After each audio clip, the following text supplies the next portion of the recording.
to another Mando Lessons Live. I hope you're all doing well.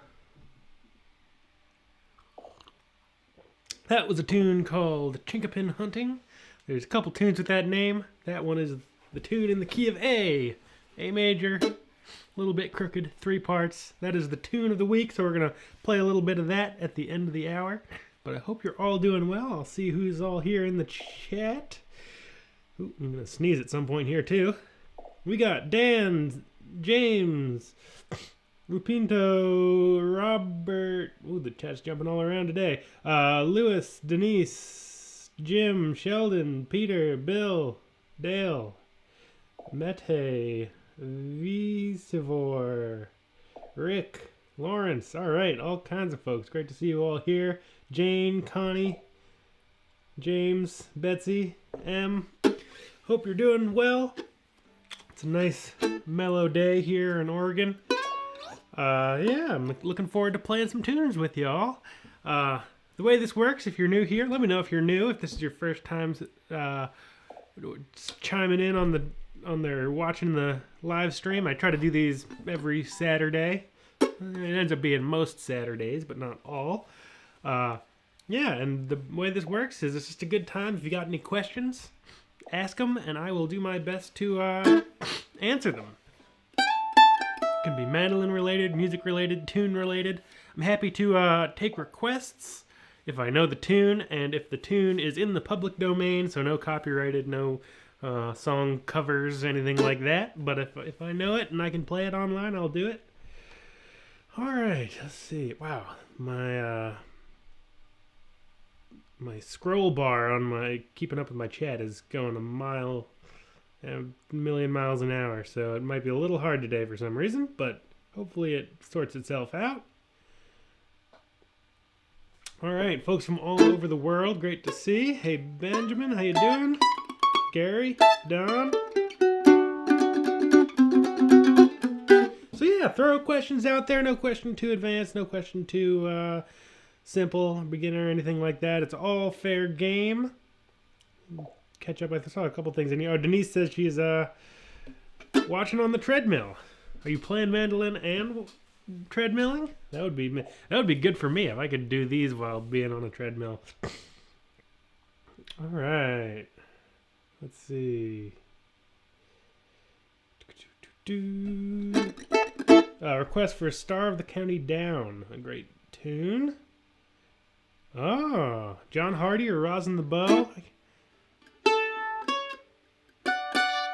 I'll do a little John Hardy instrumental. Pick a key here.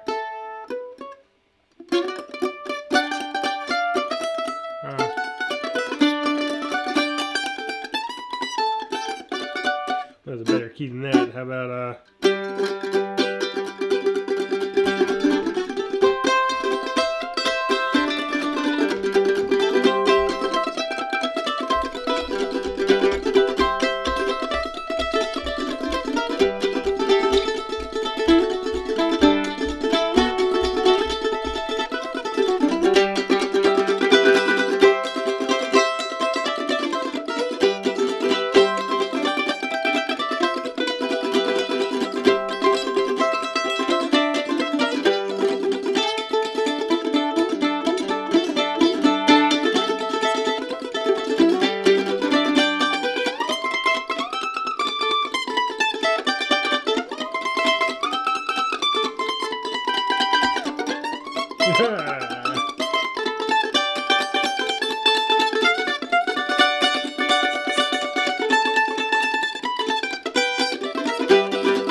raucous little kind of rough version of John Hardy. Great song and a great tune. I'm a little out of tune, so I'm going to tune. Something's ended out.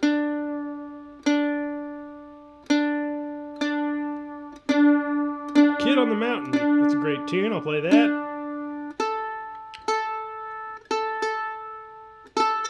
question about, yeah, a little better anyway. There's a question about seventh chords. Is it common to play seventh chords on the mandolin like on the guitar? Yes, definitely. There's lots of great seventh chords. So a couple great first seventh chords is you got your regular old G chord, and you can make that so it's open open 2 3. You go open open 2 1. It's a nice G7 chord that leads to a C7. That leads to a C major.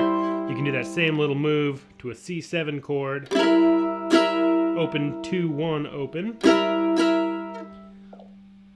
Also, if you know this like bar shape, this is a great A chord 2 2 4 5, and then you can also take that and make it 2 2 4 3.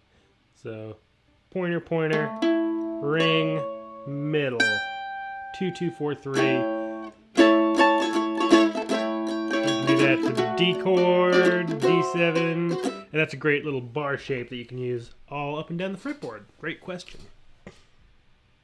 Wow, my scrolling is just going. Every time I scroll, I go right back to the top. Might make it hard. Gary says, just bought a Trinity College octave mandolin. Very cool. Didn't come with the bridge in place. Having trouble getting the intonation right. Enjoyed your lesson on octave mandolin. Cool, yeah. Congratulations on the octave mandolin. So, the way to get your bridge in the right place takes a little time. Requires like tuning up and down a little bit to make it so the tension on the strings is enough is low enough that you can actually move the bridge.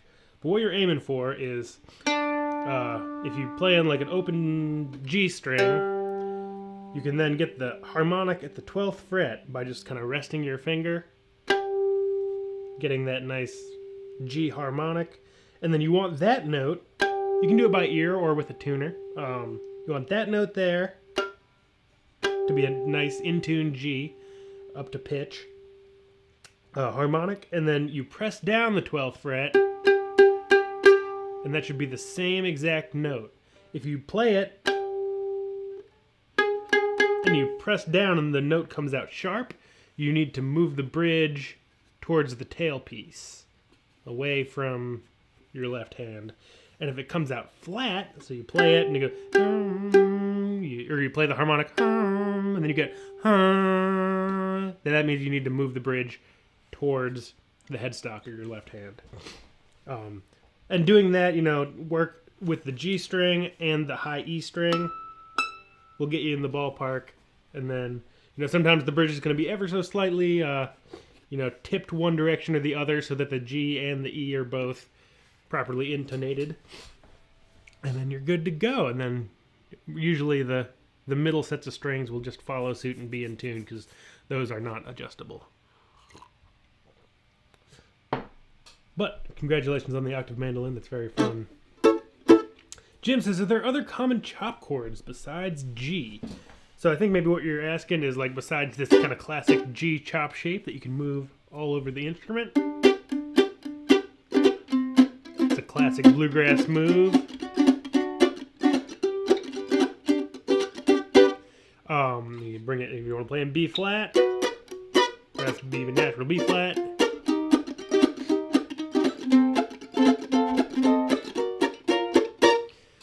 There are a couple. So I actually just played one of them. That A shape, people think of as like a bar chord. But you can also go from that, you can use that shape, that's what I'm trying to say, is to create that chop sound.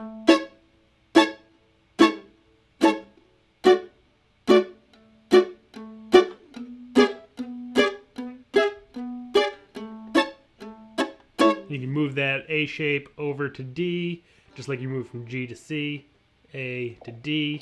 And then once you get into the world of 3-string chords, you got some other options as well. Like I've got a lesson on my website about how this shape is actually like six chords in all. You've got your big 4-string chord, and then you've got this chord, just the D, A, and E strings. And then you can move that just like you would anything else. And then you also have So that's the second chord. Third chord, 7-5-3, or sorry, 7-5-2. You can move that. And leave off the E string. And then you can go down to 2-string kind of double stops. And you have this one. Move it all around.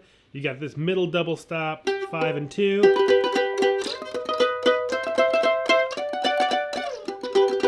And then you got your low 7 and 5.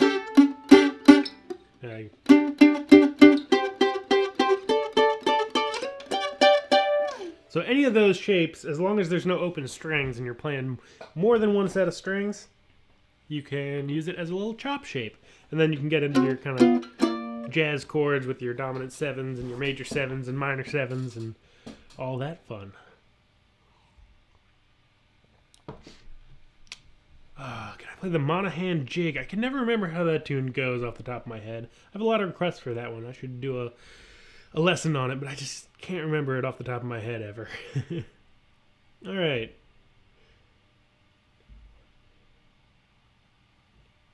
Have you ever been to the Crooked River? Is it as beautiful as everyone says it is? I have never been to the Crooked River. I don't know where that is, but I'm sure it's beautiful. It's got a name like the Crooked River.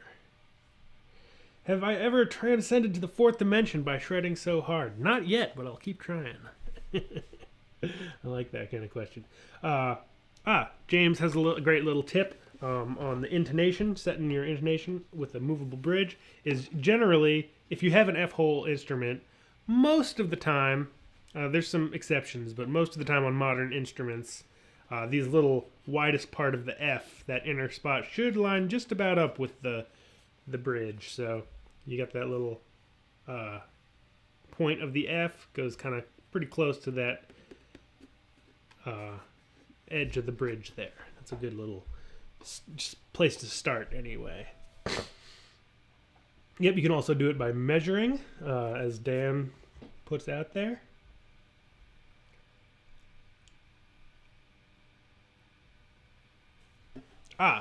So Jaguar says, I learned the A shape with the pointer, ring, and pinky.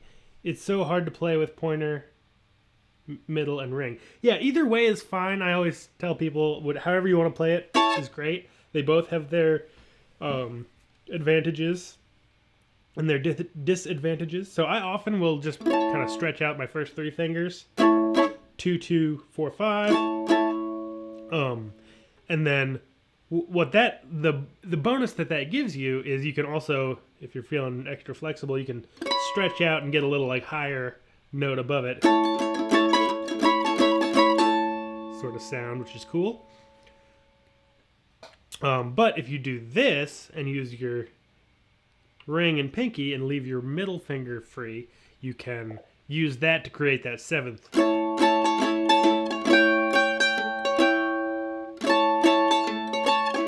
You kind of lose the stretch to get that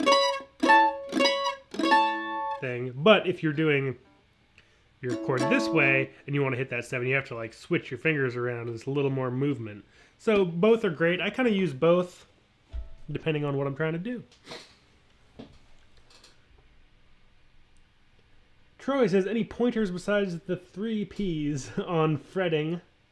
Only 2 strings with just 1 finger. G, D, A, E, D. So I think what you're asking is like getting. I'm a little confused by the G. I'm a little confused by the letters that you put at the end there, but I think what you're trying to say is like, how do you get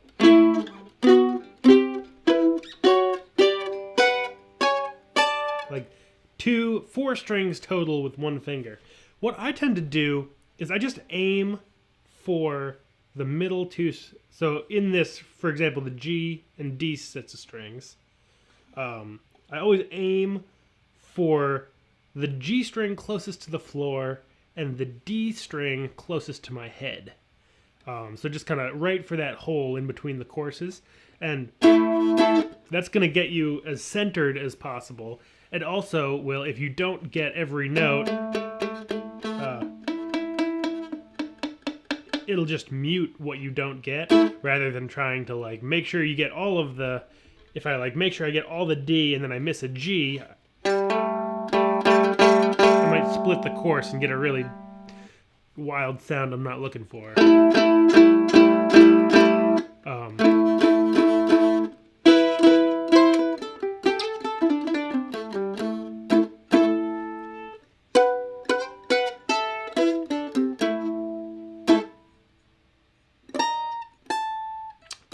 So I think that's what you're saying there. And yeah, so just kind of aiming to get all those at once. All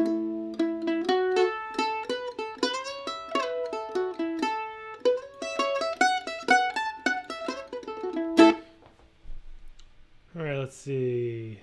Oops, the chat is flying around. Let me get back to the other camera. Oh, nice. The Trinity College with an oval hole. Excellent. Yeah, you can't use the F-hole method there, but you can measure to get it close, or just use your ears as you go.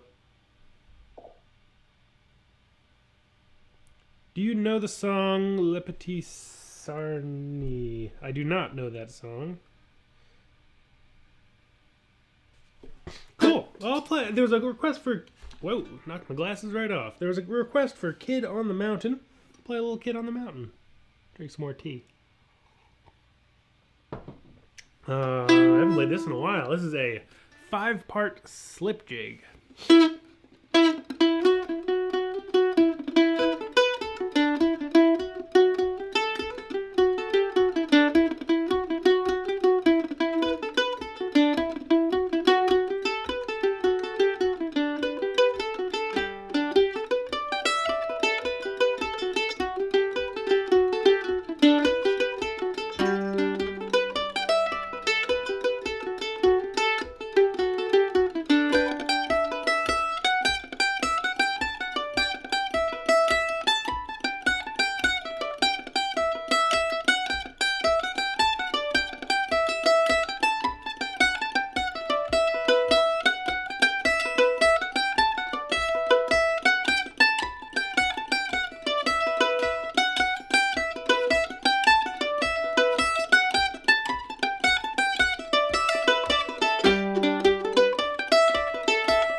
Whoa, whoa, well, let's just end there. I totally spaced out and was reading comments, and I think I just blew right through the ending of the tune.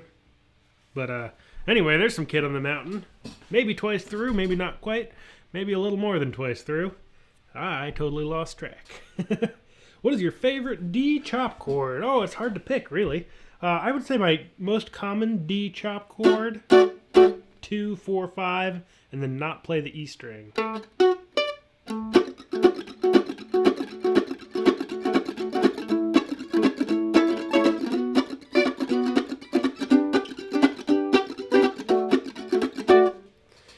But you can also play 7, 4, 5.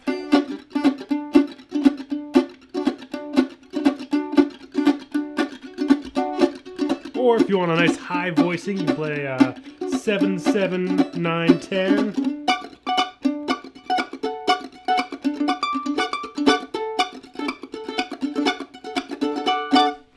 There's a couple choices anyway. There's, some D chop chords. Victor says, just started playing mandolin and having issues with chords like A, E, and B. Yeah, they're definitely kind of one step more complicated than your kind of first G, C, and D chords. I think it takes a little while if you're just starting. It just takes some time kind of getting used to the instrument. A great way, so to practice that A chord, a good thing to do, I was just talking about it a little earlier, 2, 2, 4, 5. And a great way to practice a new chord is to, it's using a lot of finger pressure, and you're trying to get all the strings to sound clearly. So get your fingers in place, see if you can get nice clean sound out of every string, and then just drop your hand down to your side, give it a little shake out, then bring your hand back and put it back in that shape.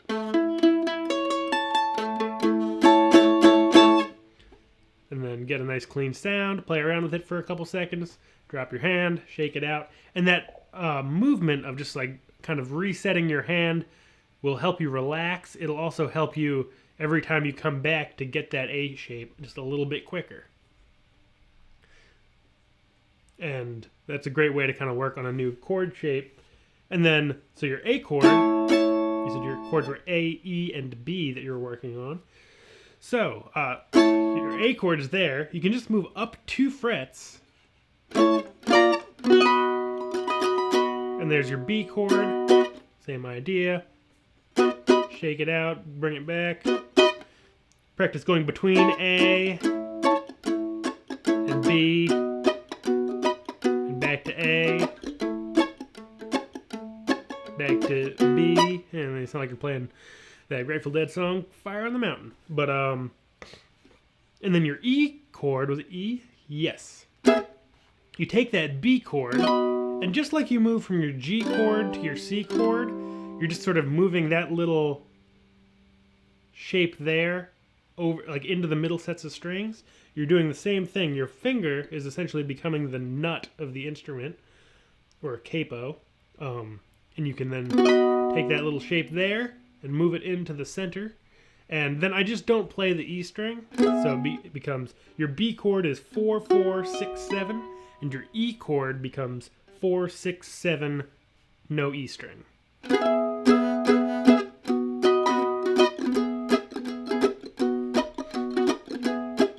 then practice going back and forth. You can also do the same thing for a D chord.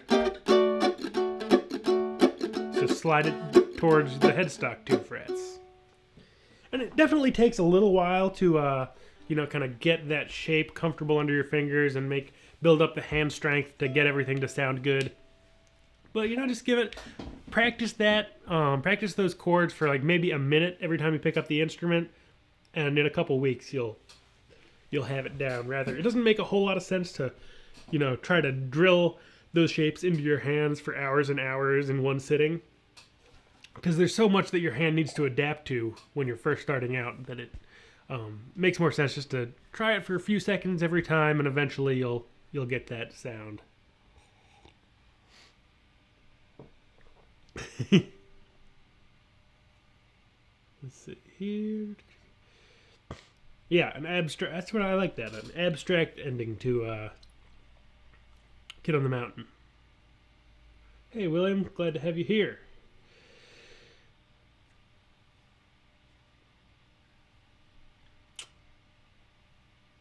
Can I make a request? This is from James for Tennessee Mountain Fox Chase. Oh, anytime. I love that tune. Is that it? Nope. That's the tune I always get mixed up with, Tennessee Mountain Fox Chase. There it is.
Whoops, got a little weird.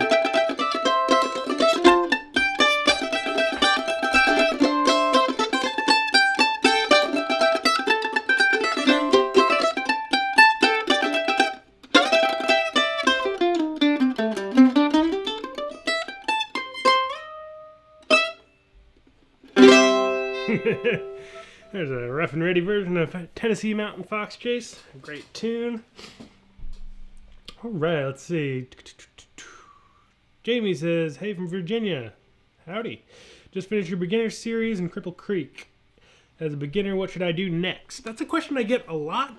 In general, what I suggest is it's a great time once you get through the beginner series to jump right into some tunes. So you can sort through my lessons on my website by kind of difficulty level, and they're rough levels. So, you know, there's some intermediate tunes that might be easier than beginner tunes. It's a little kind of dependent on what you're familiar with musically. But, you know, jump right into some tunes, go through. You can just open them up randomly, and you can listen to them with the play-along tracks below the video if you're on my website. And just go right for it. See what catches your ear, and whatever tune kind of jumps out at you, say, hey, I'm going to try that one.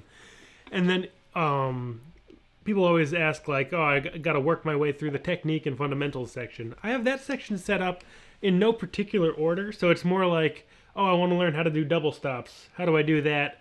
You go into the technique and fundamentals section, look for some double stop lessons, and you'll find them in there. Same thing with, like, oh, triplets, or like, oh, how can I be more relaxed, or I want to learn a little bit of music theory. All that stuff is in technique and fundamentals.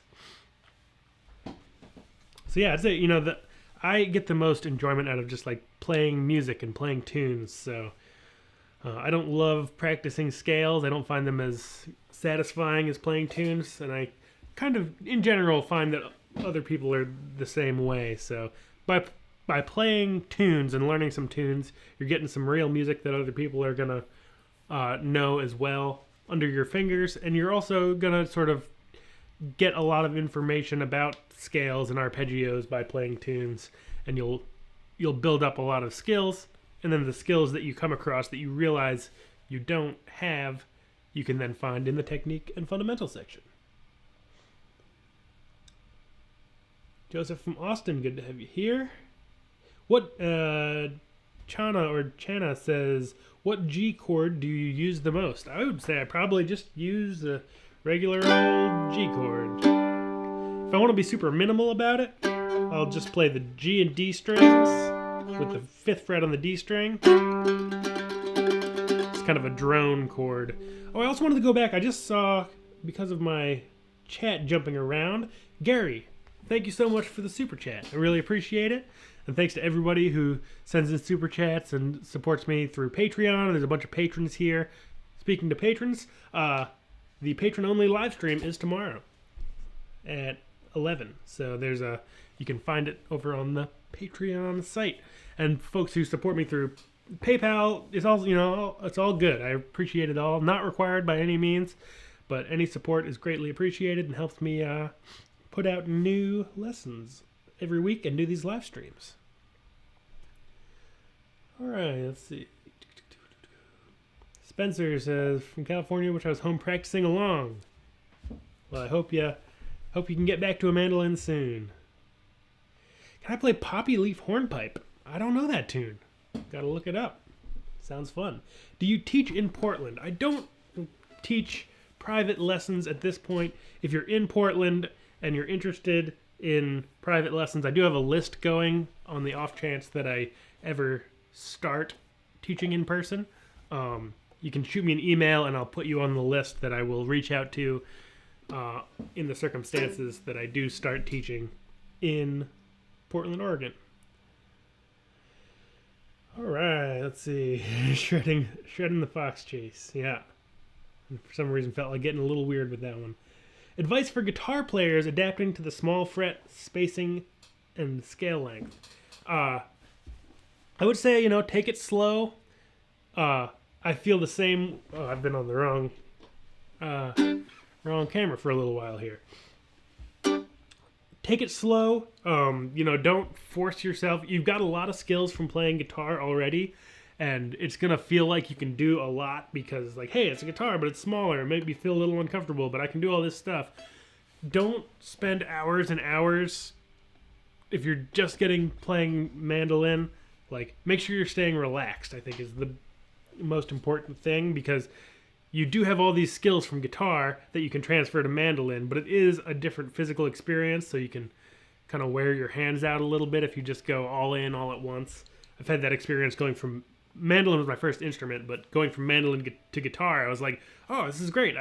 Or like octave mandolin. It's like, I know all these strings and stuff, and I know how to use a pick, so I'm just going to go. And then I just kind of like ended up like wearing out my fingers kind of more than I should have, just because I was stretching too far, and I was like, oh, I just got to stretch a little more, and kind of pushed it too hard. But the only big difference between mandolin and guitar, as you said, is the scale length and fret spacing, and of course the tuning. But with guitar and larger scale instruments, it's sort of, you get one fret per finger. So a lot of times on a guitar, you're doing like,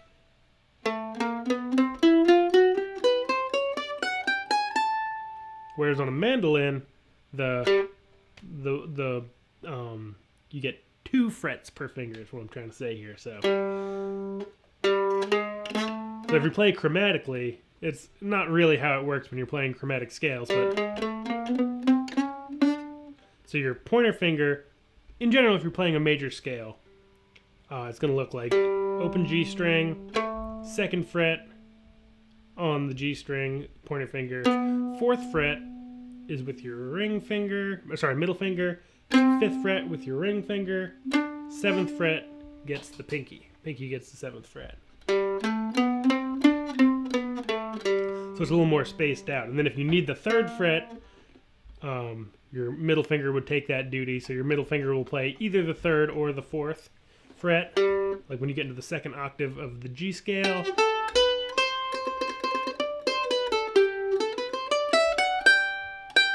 And then also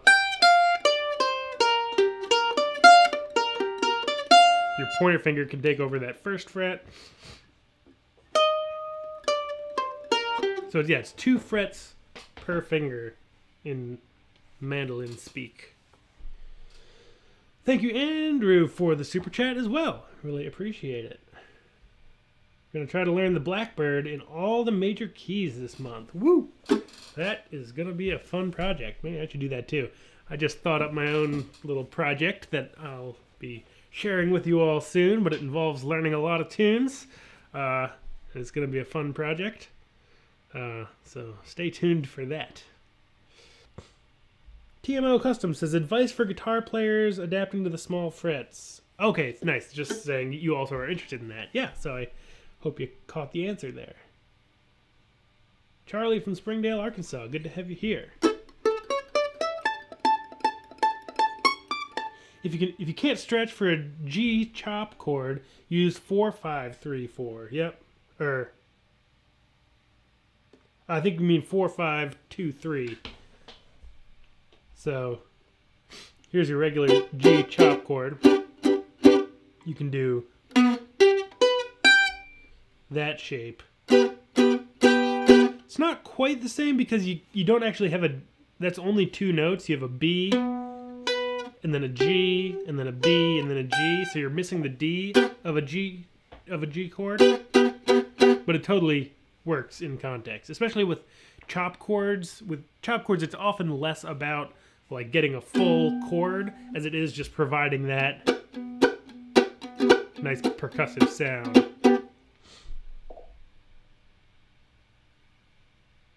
Woo! Denise is at 2 miles on the old MandoLessons workout program. I like it. Joseph asks, what got me into playing the mandolin? So I heard Nickel Creek around the year 2000 at a friend's house. It was just like a family friend. We were over there for dinner, and they had this record on. Chris Thiele is the mandolin player now, or then becoming the host, or then involving with the Punch Brothers, and then becoming host of Prairie Home Companion and turning it into Live From Here, which is no longer.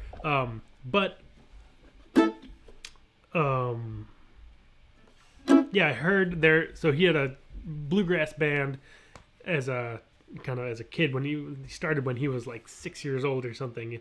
Him and two friends, Sean and Sarah Watkins, who are siblings. They play guitar and fiddle respectively.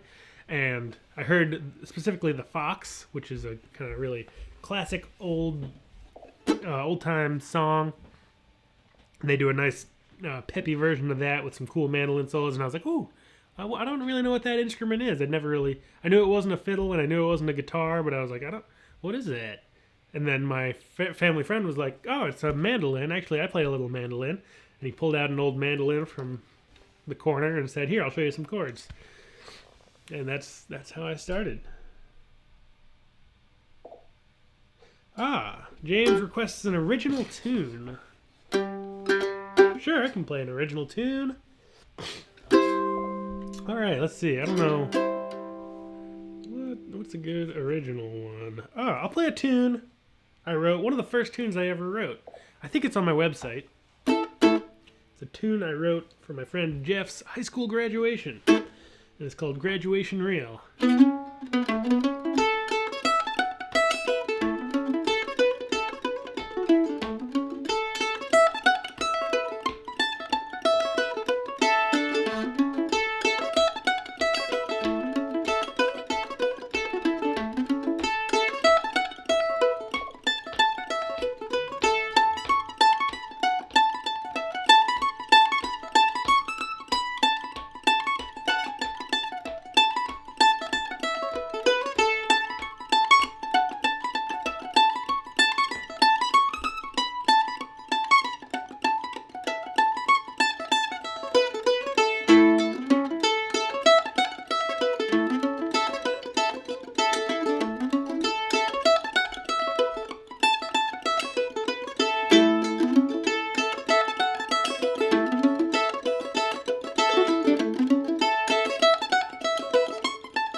Whoa!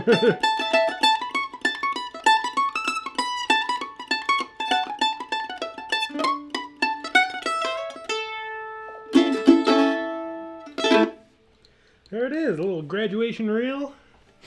Robert points out that it is quite the exercise for the pinky. Yeah, it was kind of part of what I was getting into. It was one of the first tunes that I kind of forced myself to do that shift in the B part, or actually in the A part too.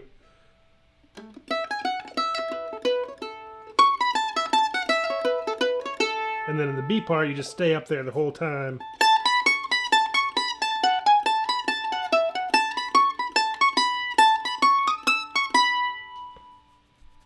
Oh, it's a little bit up there. Kind of sounds to me like I don't know a whole lot about like the Texas fiddle style, kind of competition style fiddle music that but it always kind of makes me think about that stuff where they jump up the fingerboard a little farther than your average fiddle tune.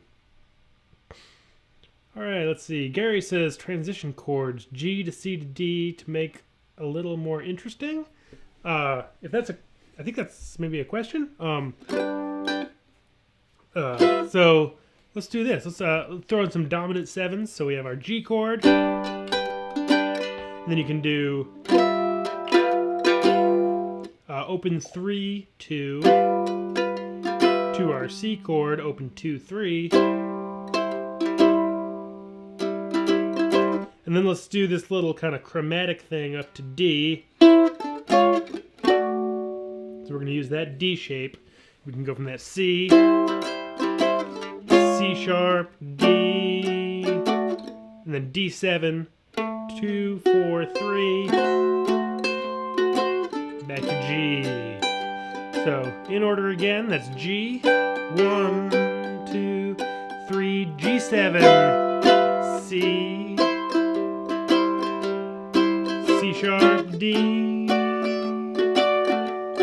D7, G. One more time through that loop. We've got a G, a G7 and C, a C, C sharp and D, D7 back to G.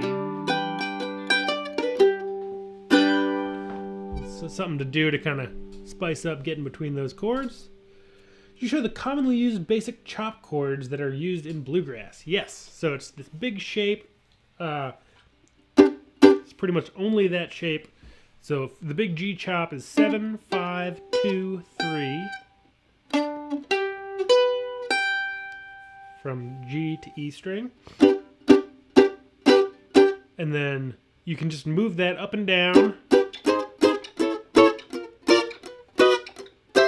And then you can also move it over. So you just move every finger one set of strings towards your head.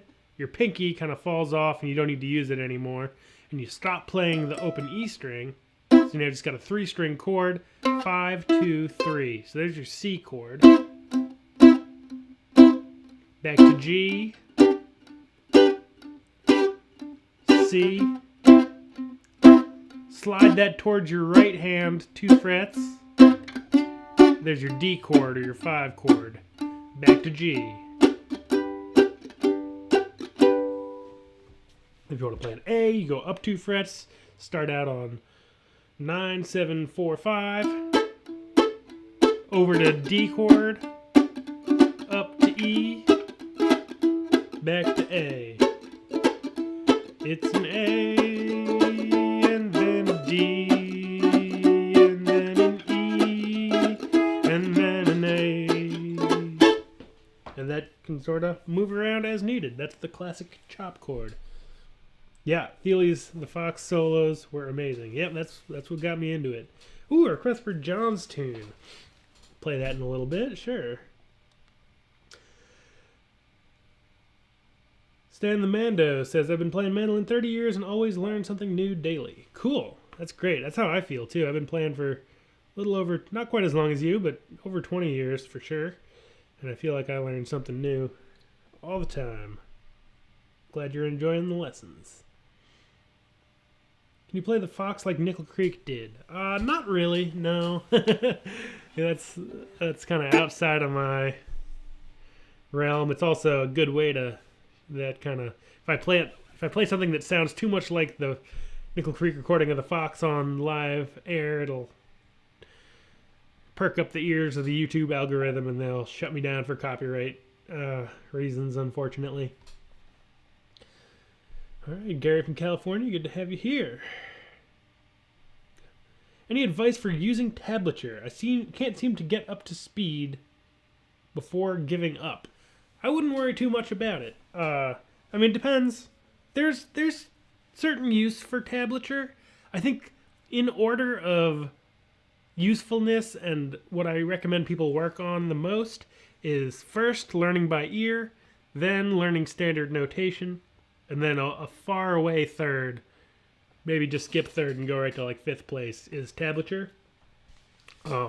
Because it's really limiting. It only works if you're playing mandolin. Like if you read standard notation, you can give that music to anyone on any instrument that knows how to read standard notation, and they can read it. But tablature is only good for mandolin. So if you give mandolin tablature to a flute player, doesn't work. But in terms, it does have its uses. It's great for thinking kind of logically about where your fingers go. In terms of getting up to speed on reading tablature, I think it's just kind of practice a little bit every day, and you will slowly gain speed and kind of sight reading abilities. But in general, I wouldn't worry too much about reading tablature up to speed. I would maybe focus more on learning by ear, and if you need a particular arrangement, maybe see if you can brush up your standard notation skills. Alan says, what do you think is the single most important thing you learned on the mandolin when you started out? That's a great question. Oh, that's a good one. I think the thing that helped me, I don't know if this is something I learned. It's a little hard because I'm self-taught. I mostly just like messed around with the mandolin and would like look on the Mandolin Cafe forum to see what I could find. And I think the things that benefited me the most were probably not necessarily things I learned, but like allowing myself to just like be essentially obsessed with playing the mandolin. Like I just played all the time and was just like whatever interested me. If it was playing the same tune over and over 100 times a day for a month, only one tune, I would just do it. I never sort of felt any obligation outside of to like please like any kind of constructed idea of what I should be doing. So I would just play like Angeline the Baker over and over and over and over and over until I got bored of it, and then I wouldn't play it ever again. So just kind of going with whatever I was interested in was a big help. I think another big thing was a friend of mine was learning to play mandolin at the same time, so I had somebody to play with, which was a huge benefit. We could kind of pass ideas back and forth and play music together. So just like, following your interests, see if you can find somebody to play with.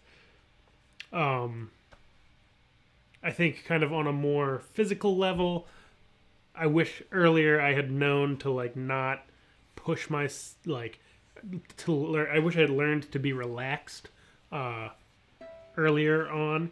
For a long time, I was a very tense mandolin player with a lot of bad habits that ultimately came back to bite me and made me kind of restart a lot of my technical side of things and go back to square one at some point. Wow, I got a whole bunch of super chats coming through. Thank you all from Edward, the Hot Minute, Anne, and Uncle Bobby. Really appreciate it. Make sure there's any questions in there.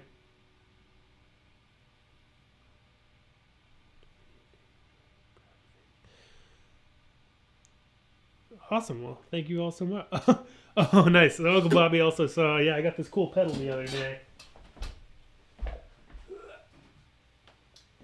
I posted on my personal Instagram, which you can find as just my name, but I got this fun little pedal that makes my guitars sound like an organ. like a Hammond B3 or something. Super fun. Thank you, Robert, for the super chat as well. Alright, catch up with the chat. We should also get ready to play a little bit of Chinkapin hunting as a jam, so get your mandolins out, get tuned up, start thinking about the key of A while I answer a couple more questions, and we'll jump into that in a second here.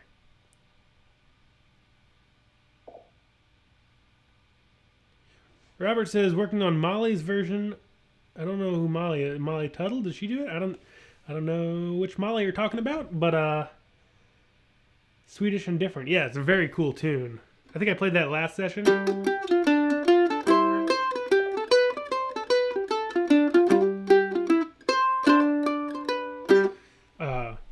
I'd be curious who was playing that. It's a great tune, and I don't hear it all that often. I'm trying to learn Sleigh Ride. Yeah, that's a wild tune. That's a pretty jazzy number. I don't know if I've heard Sam Bush play it. I got to look that up.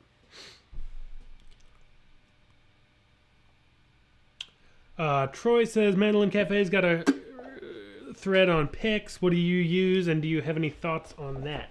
I use a pick. It's they always get worn off, so there's nothing on them anymore. But it is the Dunlop Prime Tone 1.5 millimeter big brown triangle. It's I used blue chips for a long time. I used the CT55. I love them. And I love these because, honestly, I can't tell the difference. And these cost a couple bucks. Blue chips are great. I don't mean to, like, diminish their the awesomeness of the blue chip. There's people who can tell the difference and really prefer the blue chip, and that's totally great. But for myself and my own playing and my propensity for losing picks, I really like these Dunlops.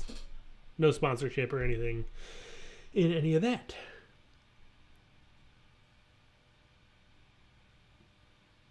Nice.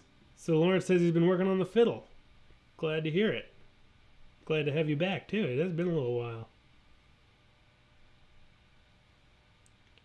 Tennessee Waltz. That, unfortunately, is a copyrighted tune.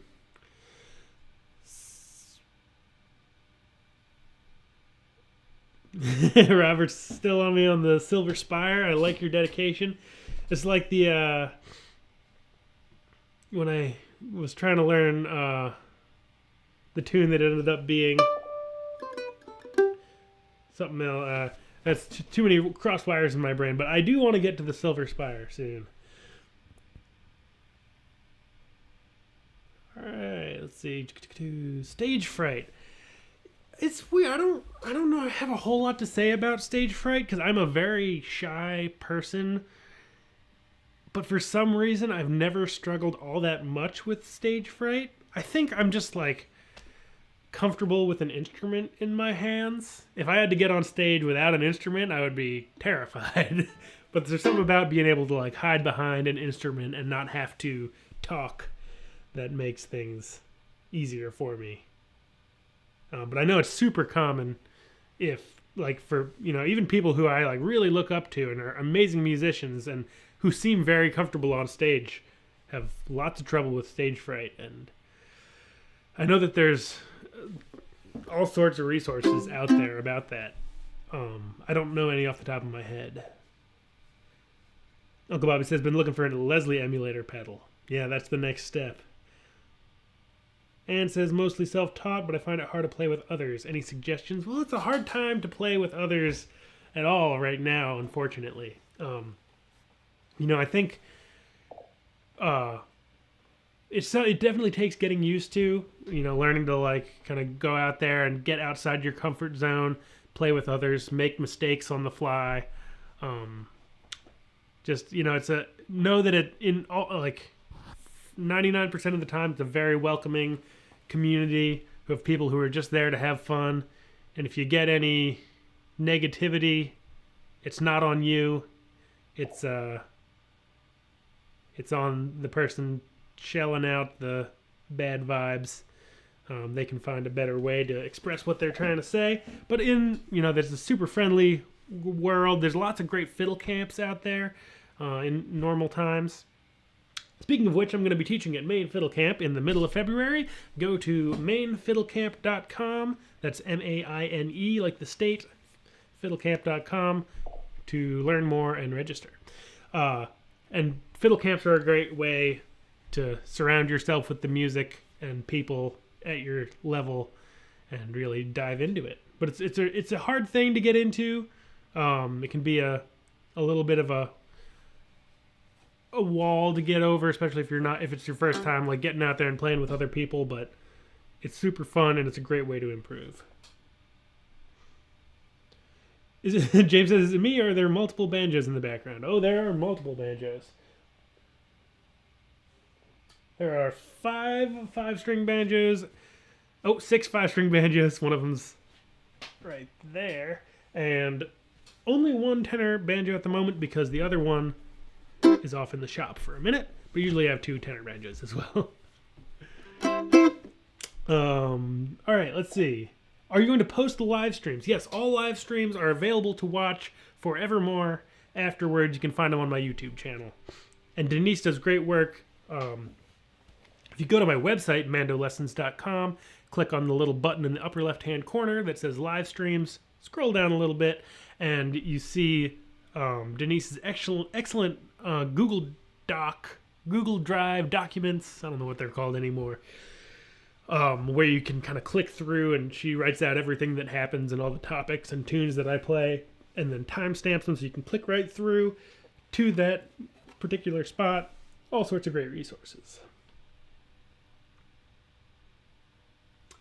All right, I'm starting to fall behind a little bit here, but we also have to do a little bit of whatever that tune is. Chinkapin hunting.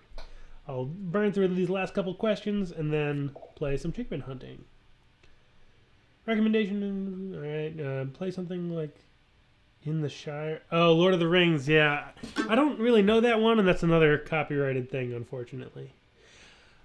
New P.O. box address. I would if I had one. I know it said that I don't have a P.O. box, or that I like P.O. box coming soon. If you're interested in sending me some mail, shoot me an email, and I will send you my current address. I don't have a P.O. box because of COVID. Oh, nice. Molly Tuttle does a 12-string version of Scrapple and Shoutish. Very cool. Julia just showed up. Sorry that you missed it, but I was just saying that you can always watch these back later. All right, Uncle Bobby's off to a Zoom class with Sharon Gilchrist. Good stuff. Ever play a 5-set string mandolin? I do. I actually played this one right here for the first half of the last live stream, which would have been episode 85, I think. Very fun. Starting to wrap my brain around that one. All right, let's play a little bit of the Chinkapin hunting. Key of A. I'll start by playing the melody. You play the chords. We'll swap it back and forth a little bit. And if you don't know the tune, just see what you can pick up. Just try to strum some A chords behind it and see what sounds good to you. It's a little squirrely. It's a little crooked. There's 3 parts. If you know the tune, just challenge yourself wherever you're at with it. Here we go. 1, I'll play the melody, you play the chords, swap back and forth. 1, 2, 3, 4.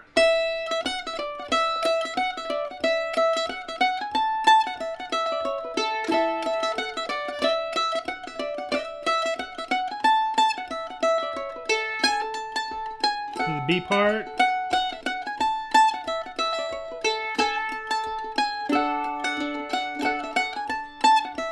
C.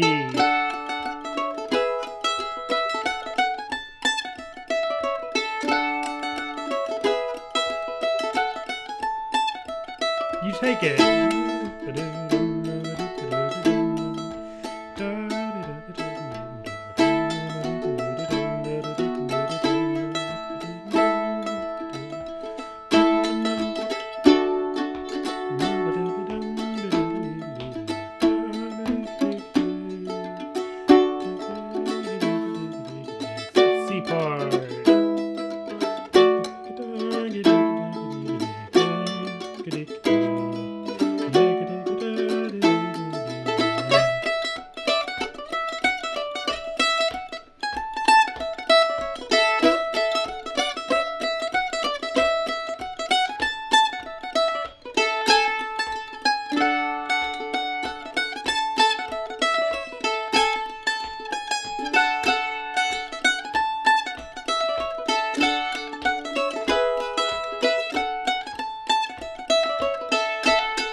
Take it!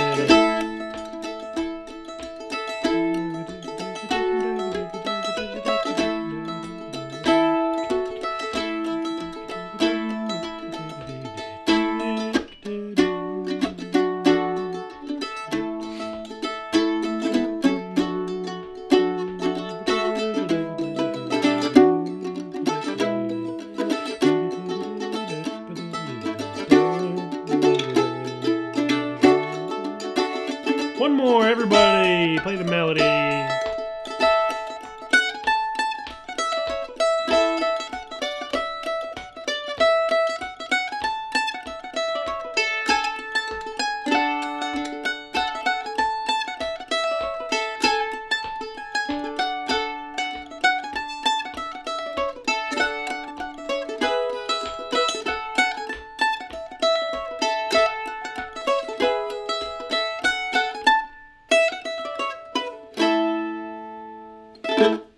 Alright, there we go. A little bit of Chinkapin hunting in the key of A.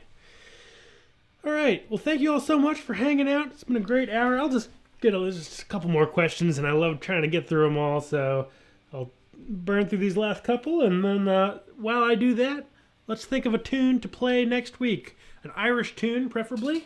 that's on my website that we haven't done already. Throw out some ideas and I'll double check them with my lists of what we should jam on next week. Oh, somebody had there was one from, maybe Denise or Lewis can remember what it was. I kind of agreed to something last week for Irish tune. If somebody can remember what that is, I would be greatly appreciated. But throw out some ideas and we'll see what we come up with. The concept of jam busters, songs that are tough to play with a general group of players. I think it depends on the group of players.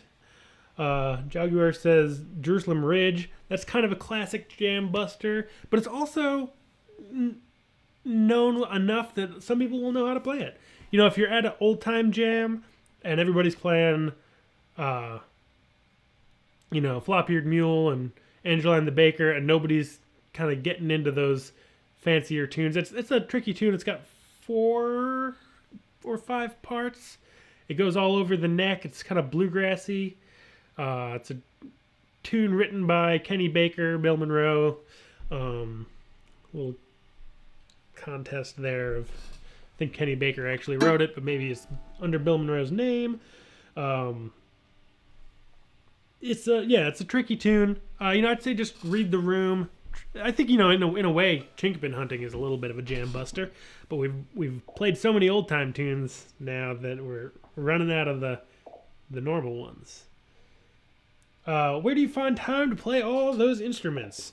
I don't do anything else really. I just sit around inside and learn new instruments and play them and things like that.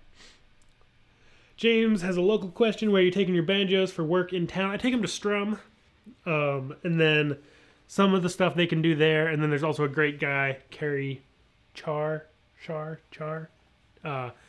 who they will take stuff to if it's something that he should take a look at. But the folks at Strum are great, very reasonable on their work, and anything, you know, if they don't feel like they're the best ones for the job, they'll let you know, which I really appreciate in a shop.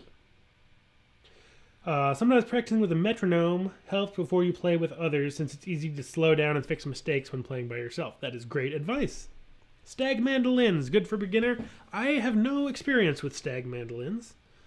If you can get out there and play one, see how you like it. I bought myself a mandolin about a year ago, and today I found the site. Oh, awesome. Welcome. I hope you enjoyed what you find. Yeah, Peter says, hardest thing to do is learn to play through mistakes. That's a big thing for sure.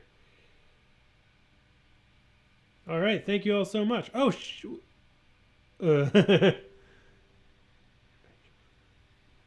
let me see here. Denise says, wind that shakes the barley. Is that what we had? That doesn't quite ring my memory bell, but can't wait for your lesson. Do you still have the tabs? Yes, on any of the fiddle tune lessons that I put out, there are tabs and standard notation and play-along jams. You can find them by going to my website, MandoLessons.com, and searching for that particular tune. Oh, and this is Robert asking, I think, about Silver Spire. Yes, I do have the information for that. Thank you. All right, let's do Wind That Shakes the Barley. I'm pretty sure that's on my website, and I'm pretty sure we haven't done it, but I'm going to go check real quick. Assuming...